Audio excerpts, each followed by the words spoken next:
I'm Sammy the Devil. I had a failed stream last night, but I decided I wanted to post a quick reaction video. One of my favorite shorts makers, Punky Doodles, always has a wonderful collection of little crazy animations with gloriously selected voiceovers. They're fantastic. Check them out in their own channels. But here we go. There's a serial killer in your town. Unfortunately for them, you are a necromancer, and you're having fun driving that maniac insane. This is the kind of spite I can get behind. So the guy who killed you has actually killed a lot of people in town. Why has no one noticed? I'm glad you asked. It's because every time I bring them back. Now Just every time. Dying had to suck, right? Right, but I fixed it, and I will continue fixing it. So please, just continue don't fixing tell the cops about the serial killer. I got it. Don't worry. No, I get it. Listen, I understand. You don't want them to hurt more people. But listen, I will. They're going to keep hurting people. I'm just going to make it hilarious. Listen, when they see you again tomorrow. I just want to confuse the murderous maniac. It'll be great. Right? That kind of spite is just absolutely perfect.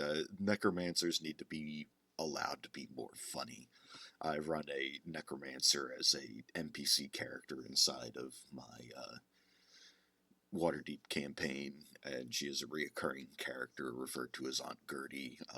The original inspiration for her was the little purple-haired witch from Dragon Ball Z. I think she calls herself like Baba Yaga or something along those effects, and she's just a necromancer that doesn't like other necromancers, but she has a questionable view on the use of necromancy.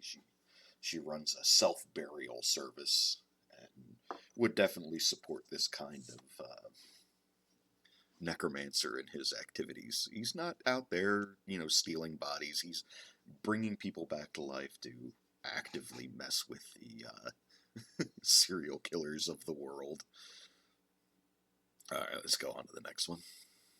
Fairy tales and fantasy, two types of people go in towers, princesses and wizards. Princesses are placed there against their will with the intention of keeping them safe. This is very different from wizards who seek out towers to hone their sorcery in solitude. I would like a story where a princess is placed in an abandoned tower that used to belong to a wizard, and so she spends long years learning the craft of wizardry from the scraps left behind and becomes the most powerful magic wielder the world has seen in centuries. Bursts out of the tower and reaps glory. Vengeance is mine! Behold, peasants, you have empowered me. Yeah, another one. Like, all of these videos are amazing concepts in and of themselves, just to include in little bits and pieces of them into your own D&D campaigns. Just the idea of, like, playing with the tropes where there's a little bit of overlap of the, the wizards in the tower, the princesses in the towers. Is it a wizard? Is it a princess? Is it a wizard? Is it a wizard princess? Is it a good wizard princess? Is it a vengeful princess? But, as always, a fun concept that they throw around in these shorts. These have definitely inspired many little D&D moments in my games. Goth in the woods that keeps answering the door and sighing, going, "No, I'm not the witch. He lives over there." Just because I look like a witch. To a dazzlingly pretty boy wearing a gold waistcoat who's waving excitedly at them. This happens 268 times a month. Just because I look like a witch doesn't mean I am, and just because I'm a gloriously brightly colored individual doesn't mean I don't have magic. Another one of my favorite characters.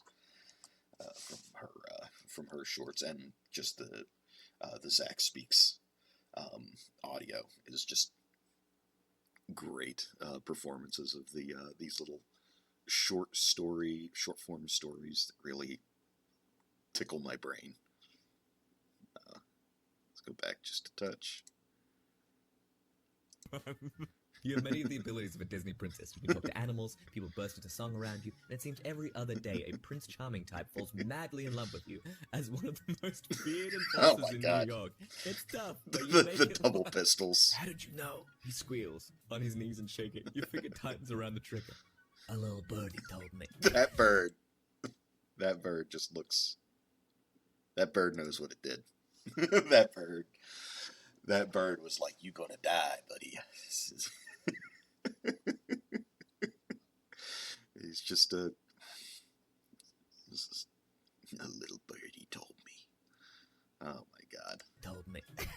A fair maiden knocks on the goth lady's door and says she's here Oh. to find love. The goth sighs, points across the road and says, "The witch is over there. He doesn't do love potions because consent, but he might be able to make you prettier, although 90% of the time it turns out the spell didn't do anything but It's like every teen drama. This is it. Just made you more confident. make you more confident." Maiden blushes and sheepishly explains that she knows he's the witch. She just talked to him and he sent her over here. Goth looks over her shoulder to see the Himbo witch standing outside his house, giving her a grin and a double thumbs up. The himbo wingman delivers. This is just looking out for you, bestie. Warlock patron idea. While putting your favorite condiment this- on a sandwich, you accidentally I've make seen a this one magical before. occult This one's symbol and summon a extremely demon. good. You suddenly take out 2 more slices of bread out of the package and make another sandwich. You put it on a plate with a handful of potato chips and hand it over to the demon. He takes the sandwich, smiles, and vanishes in a puff of demonic smoke. Just, thank you, ma'am.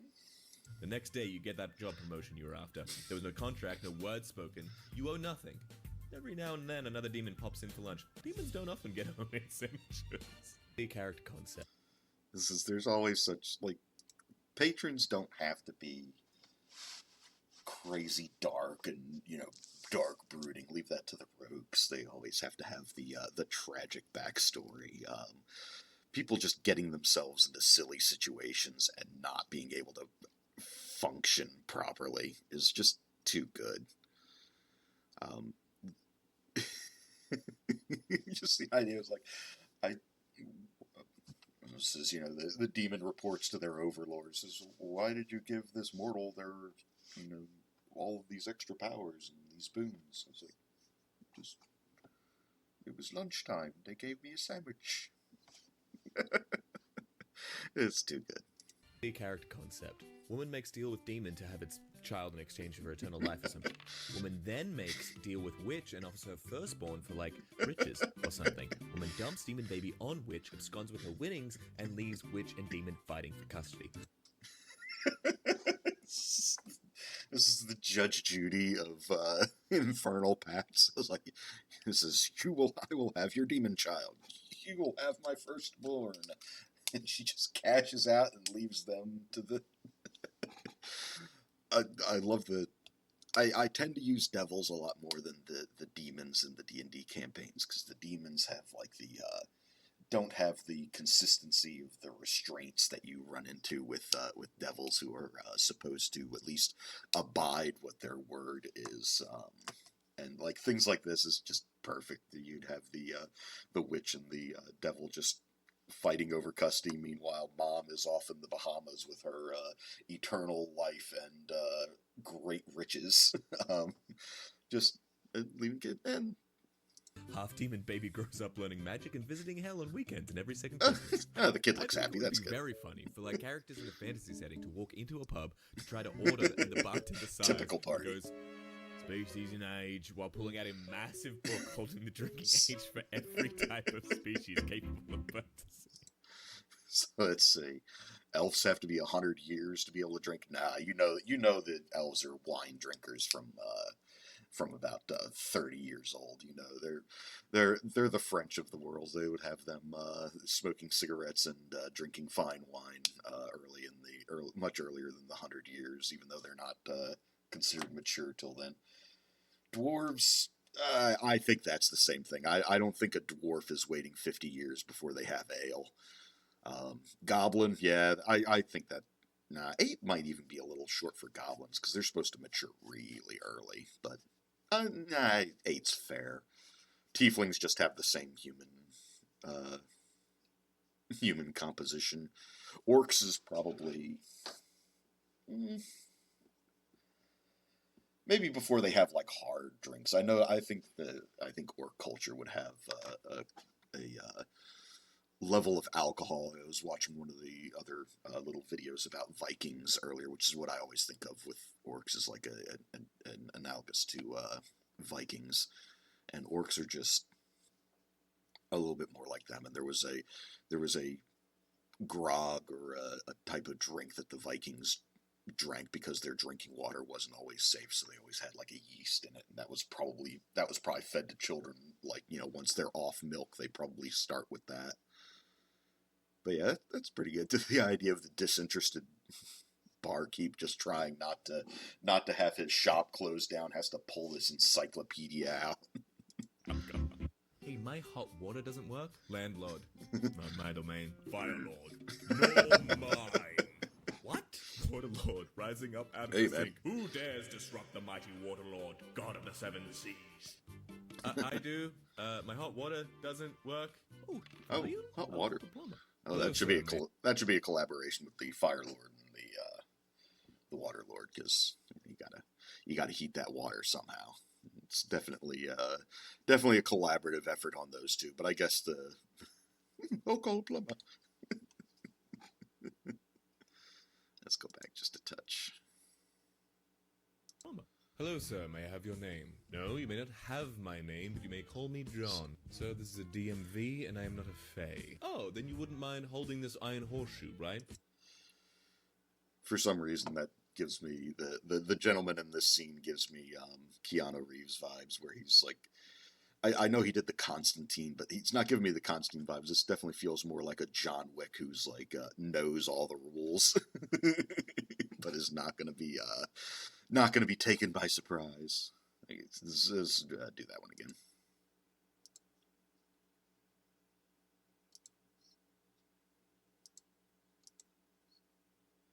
I'll get the hang of this at some point.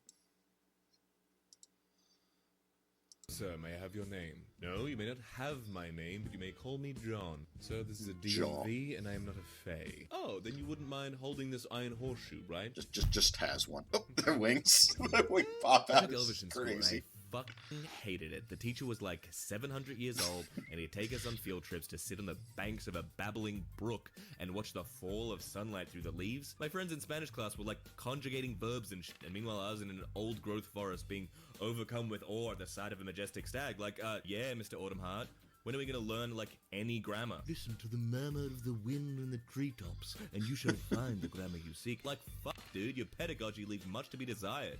Werewolf, about to... Again, the pretentious elves are always the fun thing, but I like playing them where they don't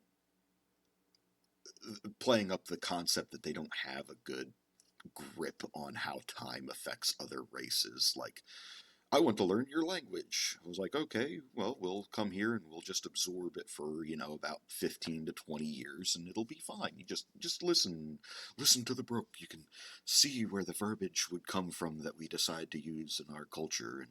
And, we'll have a few conversations. Meanwhile, you're sitting there in long extended silences. Another race that, represented that a lot was in Warhammer 40k was like the Necrons. They're like having an argument with somebody, and they're describing like the pauses in the conversation. I think it was from the Infinite and the Divine, where Trazen and Orican were having an argument, and Trazen is obviously had done something to Orican, and Orican's just like, this is, and the pause lasted for 3 hours this time. It says, well, clearly it wasn't me.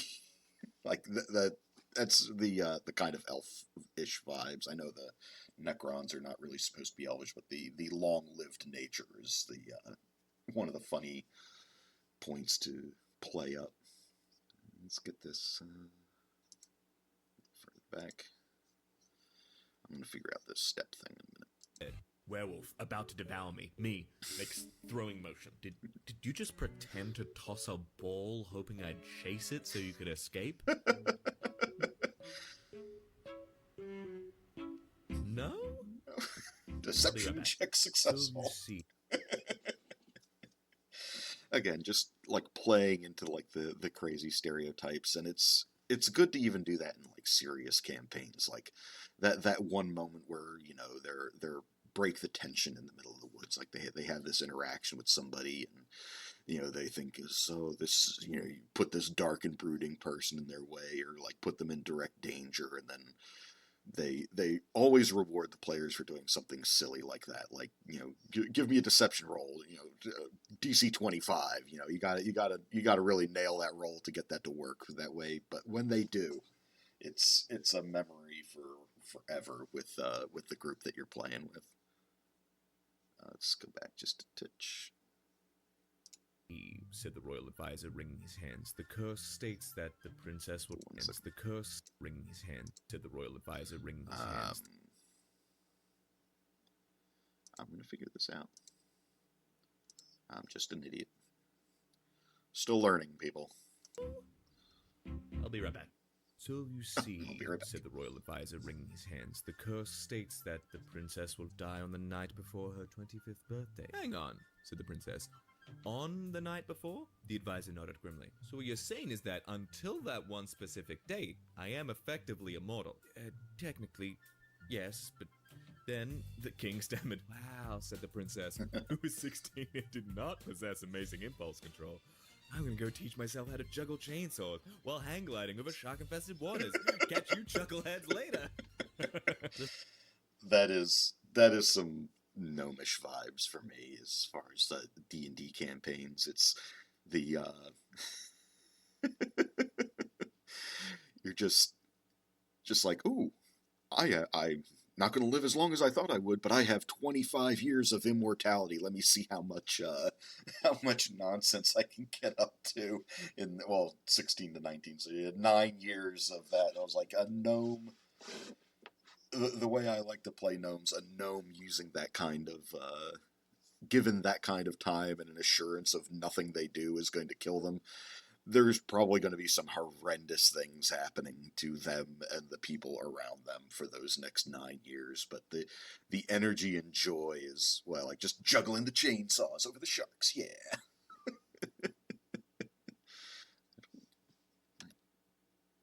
Oh, there you go. I figured out the controls. While hang gliding over shark-infested waters. Catch you chuckleheads later. The Fae gets such a bad rap. I'm not going to steal your soul. I'm going to purchase it at fair market value. Don't be so dramatic. The fact that the current going rate of a human soul is roughly 1 enchanted pastry is really more of a you prop. Okay. Can you really put a price on an enchanted pastry? I mean, all D&D nerds know the dust of deliciousness from campaign 2 and Critical Role. That is priceless. That is definitely worth a human soul. I think was the dust of deliciousness. Although she did use that to avoid losing it, but deals with Fae are another thing that I really enjoy. The reason I'm a little devil boy is I love the idea of like word play and taking the literal route for people's words rather than the intended words, or the intended meaning of the words is kind of disregarded in favor of a literal one that leads to a lot more hilarity. Touch. Of a human soul is roughly 1 enchanted pastry is really more of a you prop. Okay, so let me get this straight. We're here to rescue a princess. That's right. At the request of a princess. Right again. Uh-huh. And you, who will be leading the expedition, are also a princess. So many princesses. How big is your royal family again? We don't have one. Hmm? But what? We overthrew our monarchy centuries ago, but we keep most of the titles around the rank. The princess is held by the directors in charge of various. Oh, this is some My Little Pony crap. Everybody's a princess. The princess we're rescuing today is in charge of public sanitation. The Lord of Death's Dominion kidnapped your public sanitation director. I think he's a little confused. The look on that director. Oh, that went way too far. Rescue today is in charge of public sanitation. The Lord of Death's Dominion kidnapped your public. Just they got kidnapped again. Another day in the office. So, just what you doing? Sanitation director? We think he's a little confused. Just There's a serial killer in your. Oh, back to the beginning. It's. Well, that was an amazing video. I've always liked the Punky Doodle stuff. I might come back and do one of the other videos that she put together. They're amazing. Always a source of joy. I die laughing regularly, but well, if you're watching, thank you for watching. I hope to be posting a lot more soon. Hopefully I'll get my live stream working. It does seem to be functioning now. I recorded this during a live stream on both YouTube and Twitch. I'm Sammy the Devil on Twitch TV. Obviously you're watching me on YouTube. Thanks again for watching, and hope to see you soon.